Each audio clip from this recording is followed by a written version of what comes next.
안녕하세요. 저번 영상에서는 기술 독립 비자에 대해 같이 살펴보았는데요.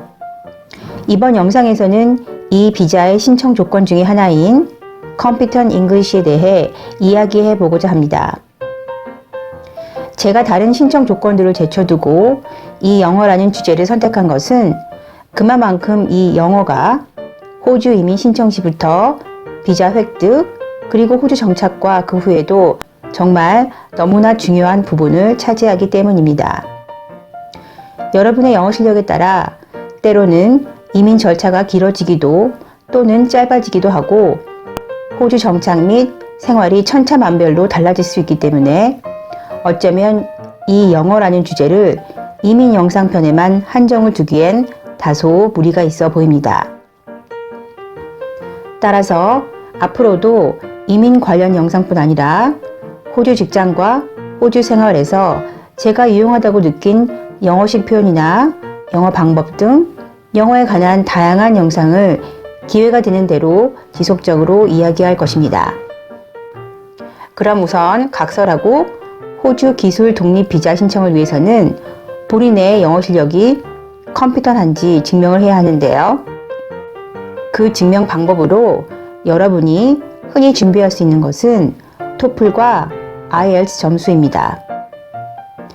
그 중에서 이번 영상에서는 호주를 포함한 과거나 현재 영국령 국가에서 주로 사용하는 혹은 주로 선호하는 IELTS에 대해 이야기해 보겠습니다. 어떤 나라가 되었던 그 나라가 선호하는 것들을 위주로 준비하는 것이 자주 바뀔 수 있는 이민법으로부터 안전할 것이기 때문입니다. 일단 IELTS 테스트는 아카데믹과 제너럴의 두 모듈로 되어 있는데 이민을 위해서는 제너럴 테스트를 준비합니다.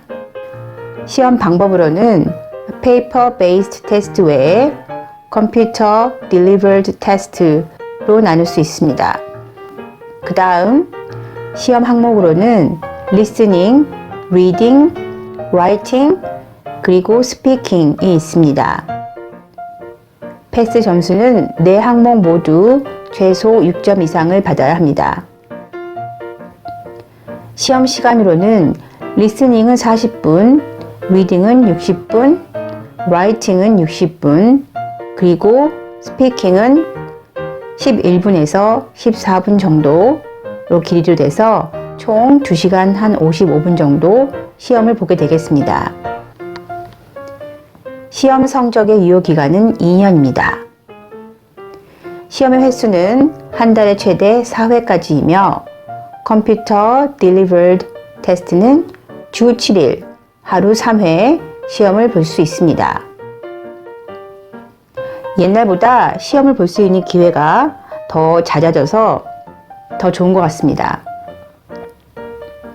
리딩이나 라이팅은 여러분이 교재를 통해 충분히 공부할 수 있지만 이 리스닝과 스피킹은 사람의 목소리를 듣고 혹은 실제 사람의 질문에 반응을 해야 하고 리딩이나 라이팅처럼 다시 앞부분 등으로 되돌아가서 검토하기가 힘들기 때문에 이번 영상에서는 리스닝과 스피킹 시험 준비에 포커스를 두고 이야기하겠습니다. 우선 리스닝 테스트. 이 시험은 상황을 한번 들려주고 거기에 해당하는 질문에 대한 답변을 쓰거나 선택해야 하는데 때로는 너무 긴장한 탓에 갑자기 정신이 멍해져서 들은 것을 기억 못하거나 또는 헷갈리거나 할 수가 있습니다. 또한 상황에 대해 여러 번 들려주지 않기 때문에 최악의 경우 답을 찍어야 하는데요. 가장 중요한 것은 상황을 들려주기 전에 문제를 살펴볼 기회가 한 30초라도 주어지면 집중해서 문제들에서 요구하는 키워드가 무엇인지 훑고 상황을 들을 때 그 키워드와 질문들을 떠올리며 곧바로 매치시키기 바랍니다. 그 다음 스피킹 테스트. 제 경험을 떠올리고 인터넷에 최근 시험 영상도 보았는데요. 제가 느끼기엔 6점 정도 맞으려면 당연히 질문자가 무슨 말을 하는지 알아듣고 간단하게라도 관련성 있는 답변을 해야 합니다. 이 시험은 질문자가 직접 마주보고 앉아 쳐다보기 때문에 사실 긴장이 정말 많이 되고 어색하기 그지없습니다. 그렇기 때문에 최대한 릴렉스한 마음으로 질문을 듣고 답변을 생각해야 더 자연스럽게 말을 할 수가 있을 겁니다. 이민 목적으로 필요한 제너럴 테스트는 학문적인 혹은 전문적인 지식에 대해 평가하는 것이 아니라 얼마나 커뮤니케이션을 자연스럽게 막힘없이 할 수 있느냐 하는 것에 초점을 둡니다. 만약 준비하는 과정에서 어떻게 해야 할지 막막하다면 연습을 할 때 한국어로 먼저 샘플 질문들에 대한 답변을 정해놓고 영어로 바꿔보기 바랍니다. 사실 이 스피킹 테스트에 대한 답변을 준비하는 방법은 이민뿐 아니라 후에 호주 직장과의 인터뷰에도 써먹을 수 있습니다. 평소에 어떤 주제에 대해 생각할 때나 사물을 볼 때나 혹은 사람들과 이야기 혹은 토론할 때 단답식이 아닌 관련된 예시 등도 같이 생각하는 등 풍성한 사고를 갖는 습관을 들이는 것이 유용합니다. 그런 평소의 습관들이 무엇을 영어로 옮겨야 할 때 그대로 반영이 됩니다. 수십 년간의 영어 공부 경험으로 볼 때 모국어를 잘하는 사람이 역시 영어도 잘하는 것을 많이 보았습니다. 생각이 풍부한 사람들은 할 이야기가 많고 또 그 생각들을 표현하고 나누는 데 유리합니다. 그럼 질문 한 개를 예를 들어 설명해 보겠습니다.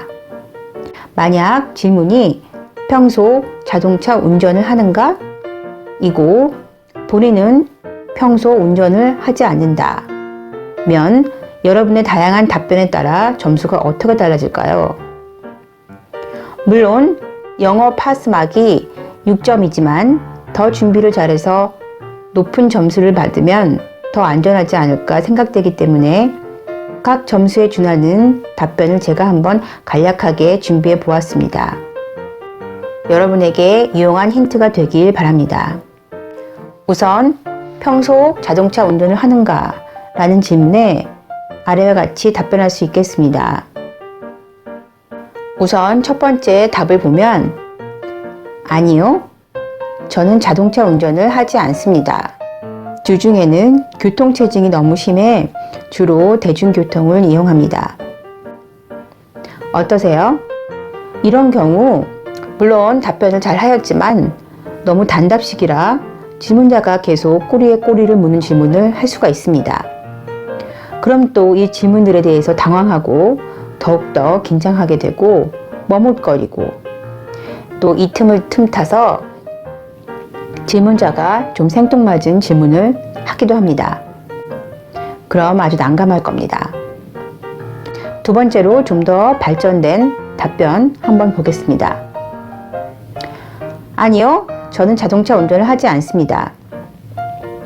왜냐하면 요새는 교통체증이 너무 심해서 지하철 등 대중교통을 이용하는 것이 더 빠르기 때문입니다.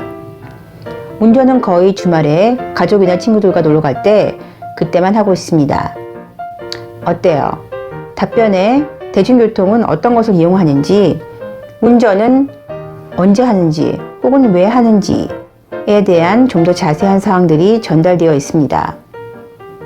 사실 이 정도면 호주 회사에서 일하기 충분한 그런 수준입니다. 마지막으로 좀 수준이 높은 그런 답변을 보겠습니다.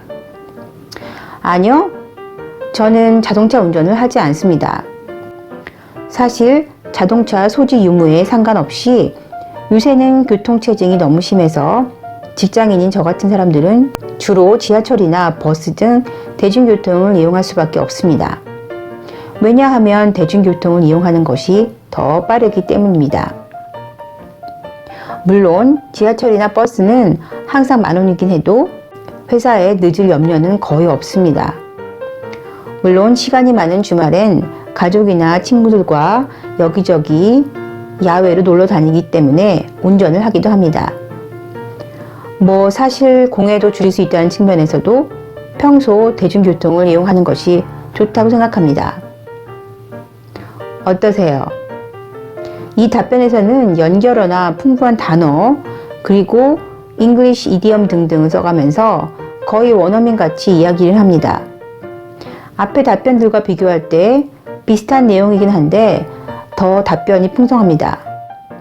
평소 말이 많지 않은 저로서는 사실 속으로 참 말 많네 라고 느낄 수도 있는 답변입니다. 하지만 이것이 서양 스타일입니다. 물론 모든 답변은 질문의 내용과 관련이 있어야 합니다. 질문에 연관성이 있으면서 자연스럽고 소재가 풍성한 답변은 질문자를 리드할 수 있습니다. 그럼 당연히 질문자가 이 사람은 영어에 자신감이 뿜뿜이구나 라고 생각할 겁니다. 질문자가 시험의 분위기를 좌지우지하게 만들기보다는 자신감 있게 치고 들어가 상대방의 흥미를 느끼고 진정한 대화의 상대와 이야기하고 있구나 라고 느끼게끔 한번 해보세요. 이상으로 호주 이민 신청의 필수 요소 중 하나인 영어 테스트에 대해 간단히 짚어보았습니다.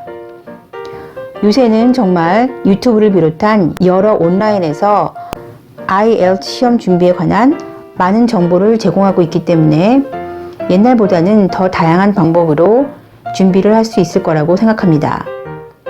힘내어 열심히 정진하시고 좋은 결과 있기를 바라겠습니다. 시청해 주셔서 감사합니다.